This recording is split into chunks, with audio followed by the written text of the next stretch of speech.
নমস্কার বন্ধুরা, সুস্মিতার রান্নাঘর স্লাইস অফ লাইফে আরও একবার আপনাদের সকলকে স্বাগত জানাই।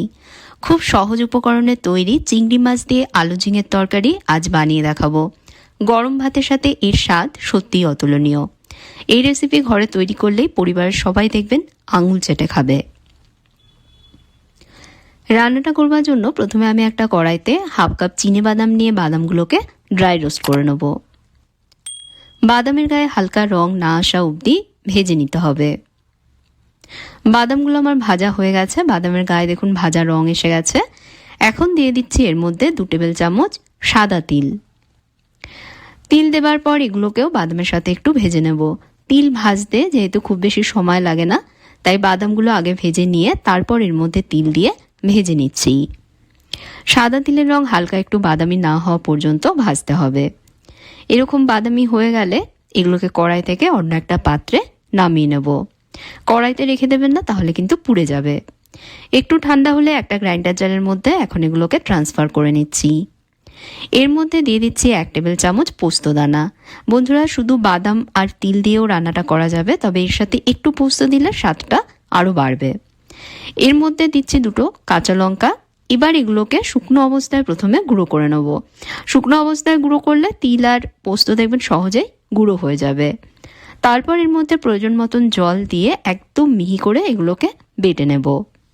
মিহি করে বেটে নিয়ে পেস্টটা দেখুন তৈরি করে নিয়েছি। এবার একটা কড়াইতে পর্যাপ্ত পরিমাণ তেল গরম করে নিচ্ছি। যে কোনো কুকিং অয়েলে রান্নাটা আপনারা করতে পারেন। তেল গরম হলে তেলের মধ্যে দিয়ে দিচ্ছি ছোট টুকরোয় কেটে নেওয়া 2টো মাঝারি মাপের আলু।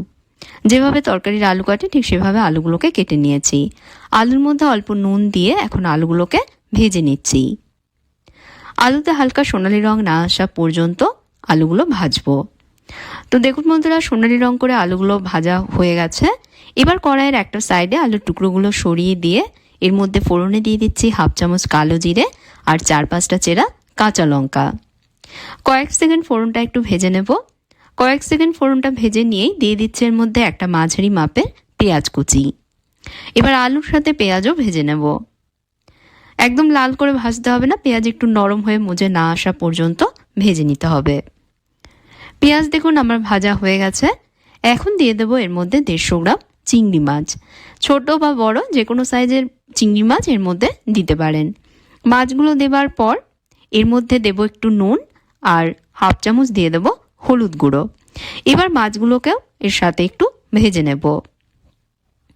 চিংড়ি মাছ খুব বেশি সময় ধরে ভাজবার প্রয়োজন হয় না, জাস্ট 2 মিনিট ভাজলে দেখবেন মাছের সুন্দর রং চলে আসে। তো মশলার সাথে মিশিয়ে নিয়ে আমি 2 মিনিট মতন এগুলোকে ভেজেছি।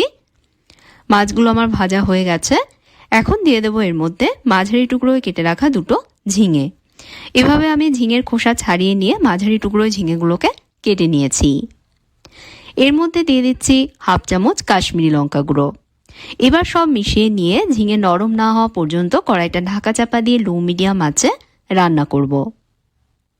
বন্ধুরা, ঝিঙে যেহেতু অনেক জল থাকে, এভাবে ঢাকা চাপা দিয়ে ভাজলে ঝিঙে থেকে জল ছাড়বে আর টুকরোগুলোও দেখবেন সহজে নরম হয়ে যাবে।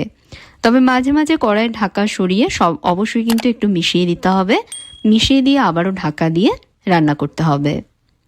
তো এইভাবে প্রায় 3 থেকে 4 মিনিট আমি ঝিঙেগুলো কষিয়েছি। দেখতেই পাচ্ছেন ঝিঙেগুলো নরম হয়ে সুন্দরভাবে মজে গেছে। এখন দিয়ে দেবো এর মধ্যে আগে থেকে বানিয়ে রাখা সেই তিল পোস্ত বাদামের মিশ্রণটা। জারে একটু লেগেছিল, তাই জার ধুয়েই এর মধ্যে দিয়ে দিচ্ছি অল্প জল। এবার সব একসাথে মিশিয়ে নিয়ে আরও 2 মিনিট এটা কষাবো। এই তিল পোস্ত বাটাটা দেওয়াতে দেখবেন এই রান্নাটায় কিন্তু একটা অসাধারণ টেস্ট আসবে। 2 মিনিট কষিয়ে নিয়েছি। এখন দিয়ে দেবো এর মধ্যে হাফ কাপ জল, বা এতটা জল দেবেন যাতে সবজিগুলো সেদ্ধ হয়ে যায়। স্বাদ মতন আরও একটু নুন দিয়ে নুন অ্যাডজাস্ট করে নিচ্ছি। আর দেব অল্প চিনি, হাফ চামচ মতন চিনি আমি এর মধ্যে দিচ্ছি। একটু চিনি দিলে ঝিঙের পানসে ভাবটা কেটে যাবে। সব ভালোভাবে একবার মিশিয়ে দিয়ে এবার কড়াইটা ঢেকে দেব। ঢেকে দিয়ে একদম কম আঁচে রান্না করব, সবজিগুলো ভালোভাবে সেদ্ধ না হওয়া পর্যন্ত। আমি এভাবে প্রায় 5 মিনিট ধরে রান্না করছি। এখন কড়াইয়ের ঢাকনাটা সরাচ্ছি। সবজিগুলো সুন্দরভাবে সেদ্ধ হয়ে গেছে আর এটা থেকে খুব সুন্দর একটা গন্ধ ছাড়ছে। নামানোর আগে এর মধ্যে আমি দিয়ে দিচ্ছি হাফ চামচ গোলমরিচ গুঁড়ো। আমি এখানে রেডিমেড পাউডারটা ব্যবহার করছি, আপনারা চাইলে ঘরে গোলমরিচ একটু ড্রাই রোস্ট করে নিয়ে তারপর গুঁড়ো করেও এর মধ্যে দিতে পারেন। আর গোলমরিচ গুঁড়োটা দেবার পর কিন্তু আর ফোটাবো না, জাস্ট এর সাথে মিশিয়ে নিয়েই একটা পাত্রে তুলে নেব, যাতে গোলমরিচের ফ্লেভারটা বজায় থাকে। তিল, বাদাম, পোস্ত সাথে চিংড়ি মাছ সব মিলিয়ে এর যা স্বাদ তা একবার খেলে সহজে ভোলার নয়। গরম ভাতের সাথে সত্যি অতুলনীয় খেতে লাগে। অবশ্যই একবার রেসিপিটা এইভাবে ঘরে বানিয়ে দেখবেন, কথা দিচ্ছি পরিবারের সকলেই খুব পছন্দ করবে। ভালো লাগলে ভিডিওতে অবশ্যই একটা লাইক দেবেন, ভিডিওটা শেয়ার করবেন, আর চ্যানেলে সাবস্ক্রাইব করতে ভুলবেন না। সাথে ফেসবুক পেজেও আমায় ফলো করবেন। তাহলে আজকের মতন বিদায় নিচ্ছি বন্ধুরা, আপনারা ভালো থাকবেন, ভালো রাখবেন, ধন্যবাদ।